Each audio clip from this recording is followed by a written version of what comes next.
Assalamualaikum warahmatullahi wabarakatuh. Saya Ajis Nurca Sakti, NIM 7539018084 dari Poltekkes Kemenkes Medan jurusan Farmasi. Di video kali ini saya akan menjelaskan beberapa materi. Yang pertama, persiapan sampel, yang kedua, masrasi, yang ketiga, sokletasi, yang keempat, kristalisasi, yang kelima, rekristalisasi, dan yang keenam, identifikasi senyawa. Baik, untuk mempersingkat waktu, saya akan langsung menjelaskan materi yang pertama, yaitu persiapan sampel. Persiapan sampel adalah proses yang dilakukan untuk mempersiapkan sampel sehingga siap untuk dianalisis menggunakan instrumentasi yang sesuai. Persiapan sampel ini dapat dicapai dengan berbagai macam teknis. Lalu persiapan sampel ini juga bertujuan yang pertama untuk menghilangkan pengganggu, yang kedua untuk meningkatkan konsentrasi analit, yang ketiga mengubah bentuk analit menjadi bentuk yang sesuai. Kita ke materi yang kedua, yaitu masrasi. Masrasi ini adalah bagian dari ekstraksi. Jadi sebelum ke materi masrasi, saya akan menjelaskan apa itu ekstraksi. Ekstraksi ini merupakan proses pemisahan zat berdasarkan perbedaan kelarutannya terhadap dua cairan tidak saling larut yang berbeda. Biasanya berupa air dan yang lainnya pelarut organik. Ekstraksi ini bertujuan untuk memisahkan suatu komponen dari campurannya dengan menggunakan pelarut. Ekstraksi mempunyai 4 metode. Yang pertama, masrasi, yang kedua, perkolasi, yang ketiga, sokletasi, yang keempat, dilatasi. Dari keempat metode ini, saya akan menjelaskan 2 metode dari ekstraksi, yaitu masrasi dan sokletasi. Masrasi ini berasal dari bahasa Latin yaitu masrase yang artinya merendam. Jadi, masrasi ini merupakan proses perendaman sampel menggunakan pelarut organik pada temperatur ruangan. Jadi, cara kerja masrasi ini seperti mengekstraksi bahan nabati dengan menggunakan pelarut nonpolar seperti metanol. Pelarut metanol merupakan pelarut yang biasa digunakan dalam proses isolasi senyawa organik bahan alam. Karena pelarut metanol ini dapat melarutkan seluruh golongan metabolit sekunder. Nah, ini adalah contoh dari metode masrasi. Ini adalah bahan dari metode masrasi. Yang C itu pengaduk, yang B tutup, yang A itu bejana masrasi. Definisi dari metode masrasi ini, proses ekstraksi dan menggunakan pelarut diam atau dengan pengocokan pada suhu ruangan. Jadi intinya prinsip dari masrasi ini yaitu ekstraksi zat aktif yang dilakukan dengan cara merendam serbuk dalam pelarut yang sesuai selama beberapa hari pada suhu kamar terlindung dari cahaya matahari. Pelarut akan masuk ke dalam sel. Adapun kelebihan dan kekurangan dari metode masrasi ini. Yang pertama, peralatan yang digunakan sangatlah sederhana. Yang kedua, teknik pengerjaannya itu relatif sederhana dan mudah untuk dilakukan. Yang ketiga, biaya operasionalnya itu rendah. Yang keempat, metode masrasi ini dapat digunakan untuk mengekstraksi senyawa yang bersifat termolabil. Karena pada metode masrasi ini dilakukan tanpa pemanasan. Kekurangan dari metode masrasi ini yang pertama, penyaringannya tidak sempurna karena zat aktifnya hanya dapat terekstraksi sebesar 50% saja.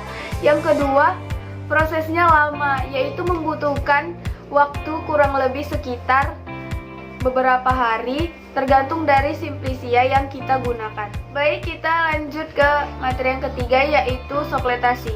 Sokletasi merupakan suatu metode atau proses pemisahan suatu komponen yang terdapat dalam zat padat dengan cara penyaringan yang berulang-ulang dengan menggunakan pelarut tertentu, sehingga semua komponen yang diinginkan akan diisolasi. Maksud dari penyaringan yang berulang-ulang itu ialah pertama memanaskan pelarut. Selanjutnya, uap dari pelarut akan naik menuju kondensor melalui pipa F pada kondensor. Pada kondensor ini, uap pelarut akan didinginkan dan akan terkondensasi, memisahkan komponen sampel dan menuju ke sifon. Jika papan sifon telah penuh dengan pelarut, maka pelarut akan kembali ke labu alas bulat. Nah, inilah yang dinamakan satu siklus. Siklus ini akan terjadi berulang-ulang. Semakin banyak terjadinya siklus ini, maka proses pemisahan akan maksimal. Proses pemanasan dihentikan pada saat warna pelarut berubah menjadi bening pada timbal. Contoh dari pelarut yang digunakan pada metode sokletasi yaitu pelarut yang mudah menguap seperti heksan, eter, metil klorida, alkohol. Jadi prinsip dari sokletasi ini, ekstraksi yang dilakukan dengan cara serbuk simplisia dimaserasi selama 3 jam. Kemudian simplisia dipindahkan ke dalam bejana silinder yang bagian bawahnya diberi sekat berpori. Pelarut dialirkan melalui simplisia tersebut. Pelarut akan melarutkan zat aktif dalam sel simplisia yang dilalui sampai ke dalam keadaan jenuh. Adapun kekurangan dan kelebihan dari si sokletasi ini. Kelebihan dari si sokletasi ini, yang pertama, sampel diekstraksikan dengan sempurna karena dilakukan secara berulang-ulang. Yang kedua, jumlah pelarut yang digunakan sedikit. Yang ketiga, proses sokletasi berlangsung cepat. Yang keempat, jumlah sampel yang diperlukan itu hanya sedikit. Yang kelima, pelarut organik mengambil senyawa organik berulang-ulang. Jadi pelarut organik itu dapat mengambil senyawa organiknya itu secara berulang-ulang. Lalu kelemahan si sokletasi ini, yang pertama tidak baik dipakai untuk mengekstraksikan bahan-bahan tumbuhan yang mudah rusak atau senyawa-senyawa yang tidak tahan panas, karena akan terjadi penguraian. Yang kedua, pelarut yang digunakan mempunyai titik didih yang rendah sehingga mudah menguap. Jadi ini adalah hal penting dari si sokletasi ini, yaitu cara menghentikan si sokletasi ini adalah dengan menghentikan pemanasan yang sedang berlangsung. Dengan catatan, sampel yang digunakan dalam sokletasi dihindari dari sinar matahari langsung. Karena jika terkena sinar matahari langsung, senyawa dalam sampel akan berfotosintesis hingga terjadi penguraian atau dekomposisi. Hal ini menimbulkan senyawa baru yang disebut senyawa asefak. Senyawa inilah kita masuk ke metode yang keempat, yaitu kristalisasi. Kristalisasi ini merupakan proses pembentukan bahan padat dari pengendapan larutan, campuran yang meleleh, melt, atau pengendapan langsung dari gas lebih jarang. Kristalisasi juga merupakan teknik pemisahan kimia antara bahan padat ke cair di mana terjadi perpindahan massa atau mass transfer dan suatu zat terlarut dan cairan atau larutan ke fase kristalisasi padat. Pemisahan dengan teknik kristalisasi didasari atas pelepasan pelarut dari zat terlarutnya dalam sebuah campuran homogen atau larutan, sehingga terbentuk kristal dan zat terlarutnya. Proses ini adalah satu teknik pemisahan padat cair yang sangat penting dalam industri, karena dapat menghasilkan kemurnian produk hingga 100%. Kristalisasi ini mempunyai dua macam, yaitu kristalisasi penguapan dan kristalisasi pendinginan. Kristalisasi penguapan ini dilakukan jika zat yang akan dipisahkan tahan terhadap panas dan titik bekunya itu lebih tinggi daripada titik didih pelarut.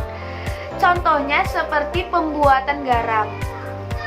Nah, lalu kristalisasi pendinginan ini dilakukan dengan cara mendinginkan larutan pada suhu larutan turun.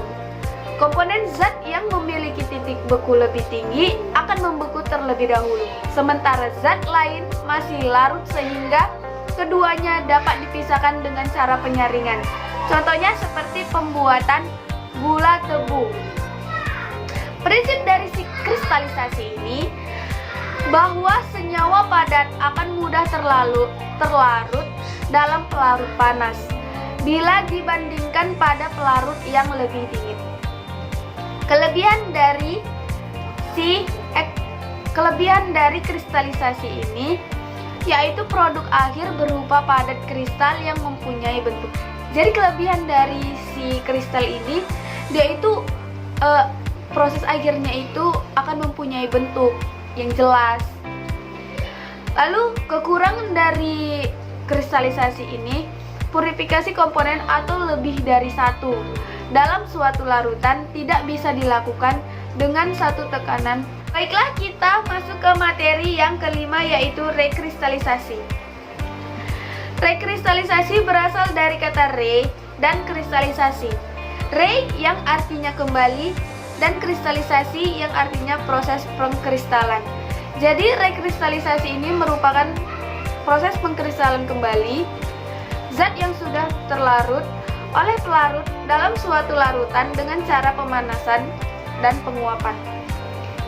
Dengan kata lain, rekristalisasi ini merupakan suatu teknik pemurnian zat padat campuran yang pengotornya dilakukan dengan mengkristalkan kembali zat tersebut setelah dilarutkan dalam pelarut yang sesuai. Faktor-faktor yang mempengaruhi rekristalisasi ini yaitu suhu.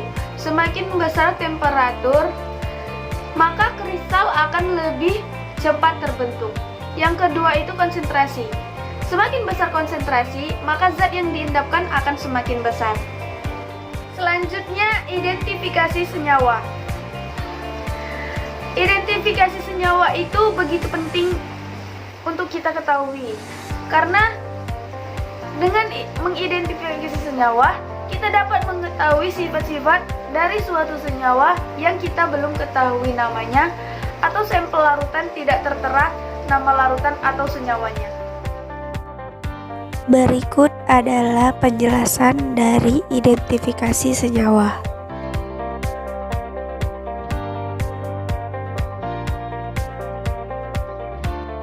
Baiklah, itu saja penjelasan dari saya yang dapat saya sampaikan. Lebih dan kurangnya saya mohon maaf. Wabillahi taufiq wal hidayah.